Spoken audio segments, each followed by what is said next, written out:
esto que estás diciendo tú, creo que se abren el análisis como de dos aspectos súper importantes. Bueno, análisis, hay que contemplarlo, hay que... Reflexiones.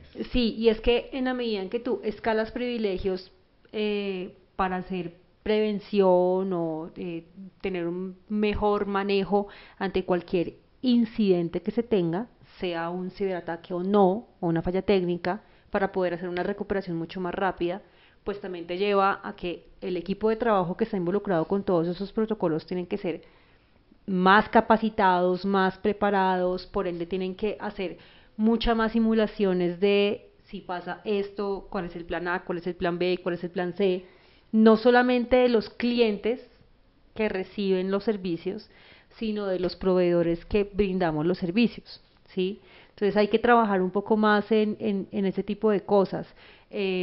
Y también por el otro lado, Perdón, es que me viene a la cabeza una frase de alguna película por ahí, es que con todo gran poder viene una gran responsabilidad, al final de cuentas.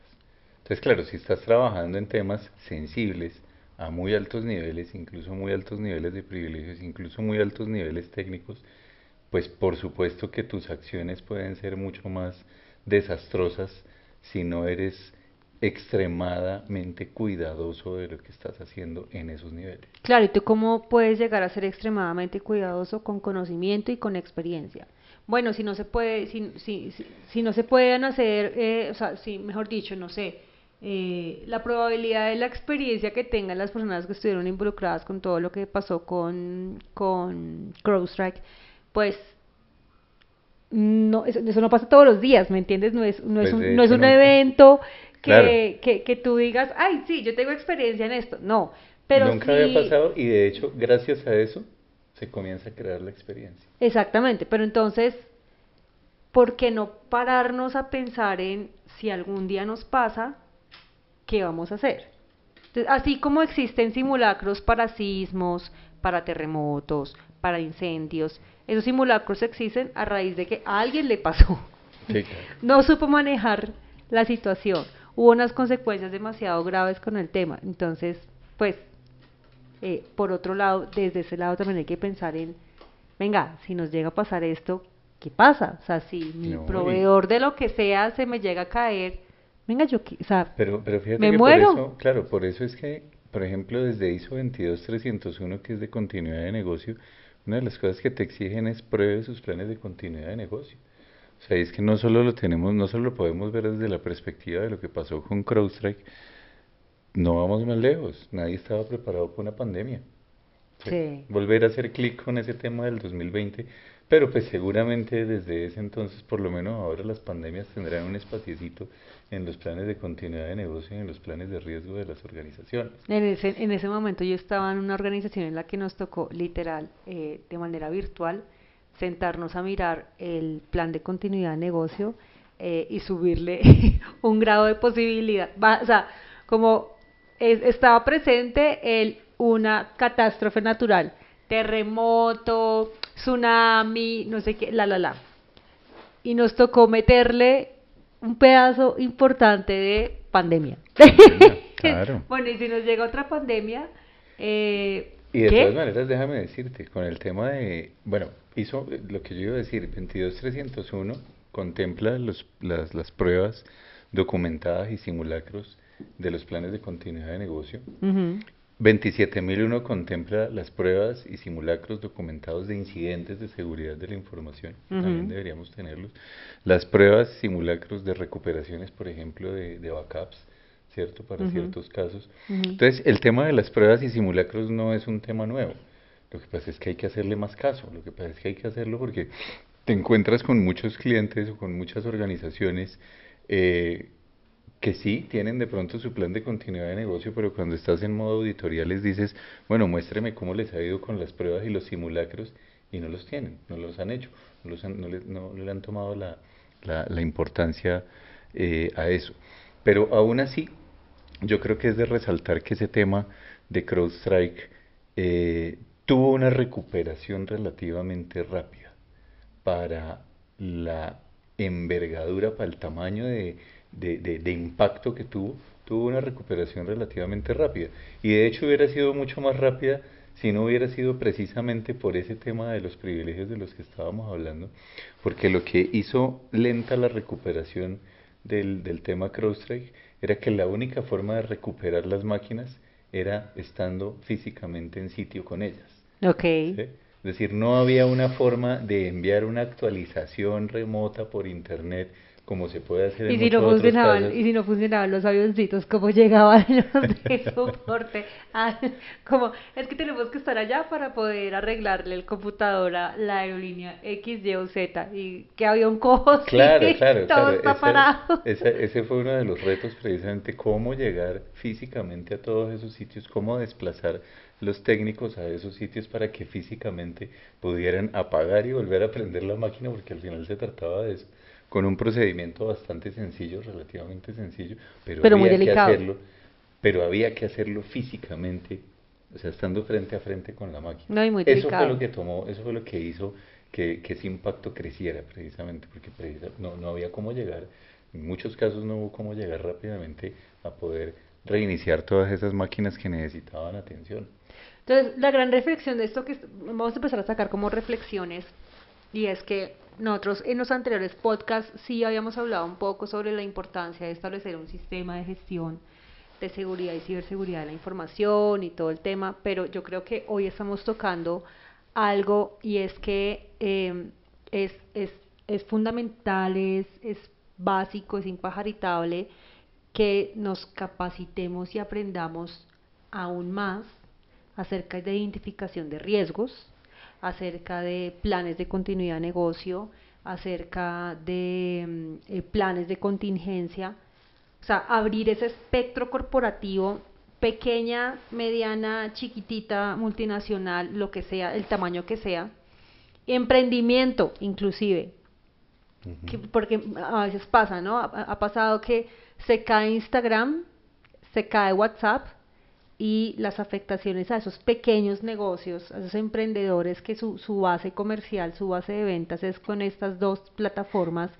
reportan pérdidas demasiado fuertes en Hmm. el día a día. O sea, es que desde el más pequeño hasta el más grande tiene que pensar en la disponibilidad de su negocio si se afectan los proveedores tecnológicos, Mira, no por un ciberataque solamente, sino por un por error la razón que sea. técnico, por la razón que sea, pero, o sea, es que yo creo que, y nos pasa mucho, Juan, y nos está pasando bastante todavía, las personas siguen pensando que el tema de la ciberseguridad es una nube negra, gris, así como cerrada, súper tecnológica, que todavía siguen pensando que uno se sienta a echar código y ya sabe el celular en dónde estuvo y con quién estuvo y a qué red se colgó y entra a Facebook y entra a WhatsApp.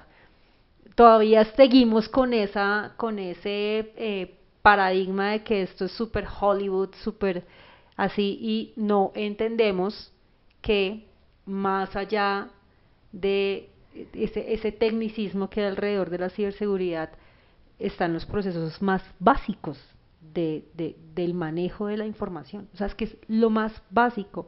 Venga, si yo el día de mañana tengo las llaves de mi casa y si me quedo sin llaves de mi casa, ¿cómo hago para entrar? Sin afectar la infraestructura de mi casa, sin afectar, sin tener que romper una ventana, sin tener que, no sé, dañar la chapa. ¿Cuál es mi plan de contingencia para entrar a la casa? Sí, Buscar yo, esas roquitas que se meten en las llaves y después buscar la roca entre las rocas del jardín. O sea, no sé, ¿me entiendes? Es como es que pensar mucho más básico, ¿no? a eso me refiero yo. Mira, yo creo que uno tiene que partir de la premisa de que la tecnología es en pequeño o en grande, es decir, así sea un simple WhatsApp o así sea una infraestructura compleja en la nube, es una herramienta. Y uno tiene que partir, sea un emprendedor independiente o sea una gran empresa, del hecho de que esa herramienta puede no estar disponible en algún momento. Ujú, ¿Sí? ujú. ¿Qué voy a hacer cuando esa herramienta no esté disponible? Ese es el reto, eso es continuidad. Total, ¿Sí? ¿Qué plan de contingencia voy a tener yo cuando esa herramienta no esté disponible en mayor o menor medida? total. ¿Sí? que mi negocio está basado en el WhatsApp. Bueno, pues el día que no esté WhatsApp disponible, pues ¿qué hacemos? Nos vamos con Telegram, nos vamos con Signal, volvemos a los mensajes de texto, pero lo es, hacemos de alguna manera. sí, Pero es estar preparados para eso. total. ¿Sí? Pero este tema específicamente yo creo que llama la atención de un concepto que se ha vuelto bastante no novedoso, sino que ha estado bastante popular, diría yo, que es el tema de la cadena de suministro digital. Ok, O sea, piensa en la cadena de suministro tradicional. ¿Qué tantos actores deben estar involucrados para que a ti te llegue un producto, por ejemplo, comestible a tu casa? ¿Sí? sí, El que lo cultiva, el que lo procesa, el que lo sí, fabrica, el que lo transporta, el que te lo lleva y sí, tú como cliente final. Por lo sí, menos, por ¿cierto? lo Aquí, menos, aquí sí, pensando completamente en borrador. sí, Pero mira que ahí de la nada salen 6 actores fácilmente diferentes. involucrados en eso. Lo mismo pasa con la tecnología, Ujú, hoy en día, ¿sí? ujú, total. Hoy en día entonces le compramos la nube y le compramos la infraestructura a un Amazon, a un Azure, a un Microsoft, pues, o a cualquiera de estos. Le compramos las herramientas de ciberseguridad a otro fabricante, compramos el firewall con otros. Es decir, nosotros tenemos dentro del proceso de seguridad de la información y de ciberseguridad comenzamos a poner un montón de actores también que nos ayudan a fortalecer esa posición. Pero eso digamos que lo puedes pensar de una manera horizontal. Ahora pensémoslo de una manera vertical. Vertical es cuántos otros actores, no necesariamente de ciberseguridad, se necesitan para que tu producto o servicio digital llegue a sus consumidores. Pensemos en un banco. ¿Cuántas personas, cuántos proveedores, más bien no en términos de personas, cuántos proveedores digitales hay involucrados para el hecho de que tú puedas abrir tu teléfono celular, entrar a la aplicación del banco y ver tu saldo? Hay un montón, Ujú, ¿sí? Entonces, la reflexión en medio de todo eso es, de manera horizontal o de manera vertical, todos esos proveedores que están ahí involucrados tienen ciertos grados de responsabilidad en términos de ciberseguridad, porque todos en algún momento terminan manejando información sensible de ese cliente final, pero más aún, todos tienen responsabilidad en términos de continuidad, porque alguno de esos eslabones de esa cadena llega a fallar, que ya lo hemos hablado en otros casos cuando pasó, por ejemplo, lo de IFX, cuando han pasado todos estos casos de ciberataques complejos que simplemente salen de operación y terminan afectando un montón de servicios y de productos digitales porque tenían un pedacito chiquitito. basado en, en ese Sí, proveedor. total. ¿Sí? Entonces, esa es parte de la reflexión, es decir, ya no solo se trata de cómo afronto yo mi continuidad del negocio, sino cómo garantizo que toda mi cadena de suministro digital también me garantice la continuidad de negocio, porque su riesgo se vuelve mi riesgo en algún punto. ¿Sí Total, ves? total. Y eso es un poco también que nosotros como clientes finales y las compañías como clientes finales también tienen una responsabilidad de exigir que los proveedores, sean los que sean, también cumplan con esos estándares de ciberseguridad, ¿sí? O sea, que, bueno, venga, proveedor, si el día de mañana eso se cae, ¿qué? ¿Qué otra opción tengo yo? ¿Cómo puedo hacerlo yo? Dígame recomiéndeme qué puedo hacer desde mis procesos internos de la compañía por si usted se llega a caer. ¿Qué hago? ¿Cómo me recupero? ¿Cómo opero? ¿Cómo? Porque es que es ahí cuando uno dice, ¿qué hago? O sea, eh, si se cae, por eso es que, por ejemplo, las empresas tienen dos canales de internet diferentes, dos proveedores de internet diferentes. Si se cae el uno, tengo el otro de soporte. Entonces, bueno, también pensemos a un nivel un poquito superior, básico, es que vuelvo y yo digo, es un tema básico. Si yo tengo mis zapatos, tengo todos mis tenis guardados, ¿qué pasa si el día de mañana se me incendian todos los tenis? ¿Cuál va a ser mi plan de contingencia? ¿Sí me Mm, entiendes? Como irnos a lo más básico para pensar en qué afecta la información de mi negocio, la disponibilidad de mi negocio. No solamente hay que pensar en que alguien me lo puede robar, no solamente hay que pensar en que alguien me lo puede secuestrar, no solamente hay que pensar que alguien me lo puede borrar, no, hay que pensar que también lo que hemos dicho anteriormente, la tecnología no es 100% infalible. No lo Sí, es. La tecnología no es 100% infalible. La tecnología no es 100% segura de por sí sola. No lo es. Finalmente, detrás de la tecnología estamos las personas haciendo desarrollos, haciendo evoluciones, llevando esto a un nivel mucho más evolucionado.